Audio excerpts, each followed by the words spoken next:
ये जो पैकेज है चावला वेलफेयर ट्रस्ट जो यूके आ उन्होंने इस डोनेशन की है और plus Chawla welfare trust Saudi Arab है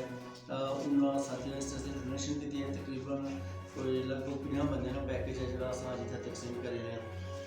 उस वास्ते है कि तुम सारे बंदे चलो इन बंद शुक्रिया अदा करने कि जिन्हें अस चावले की याद रखा और इस तो पहले भी अस 2-3 पैकेज दे रहे हैं लेकिन इस ईद के नज़दीक जो पैकेज है 5,000 रुपया हर बंदे की जो मिल सी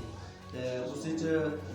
समझने कि जो असने ओवरसीज़ पाकिस्तानी ये भाई उन्होंने अपने ग्रां की इस टाइम याद रखा और उन्होंने अपने ग्रां के बंदे ये package Chawla welfare trust UK और चावला वेलफेयर ट्रस्ट सऊदी अरब है उन्होंने जितनी भी टीम है उन्होंने शुक्रिया अदा करते हैं स्पेशली जो सऊदी अरब में मलिक शफीक साहब सदर है महमूद साहब फिनांस सेक्रेटरी उन्होंने भी शुक्रिया अदा करने इस तरह चावला वेलफेयर ट्रस्ट यूके है उसने राजा फयाज साहब है राजा सुबदास साहब है बाकी जो उन्होंने जितनी टीम है उन्होंने भी शुक्रिया अदा करने कि उन्होंने इस ग्रां से पैकेज किया और अज इस पोजिशन जाए कि अपने लोगों की कोई खिदमत कर सकें इस मीटिंग की जनाब अब्दुल करीम अंसारी साहब अगर उन्होंने शुक्रिया अदा करने जनाब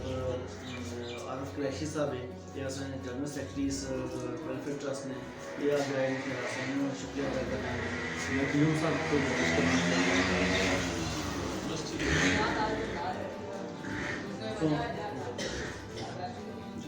ठीक है बहुत शुक्रिया असा ना बुलासा सोचो आइए सोच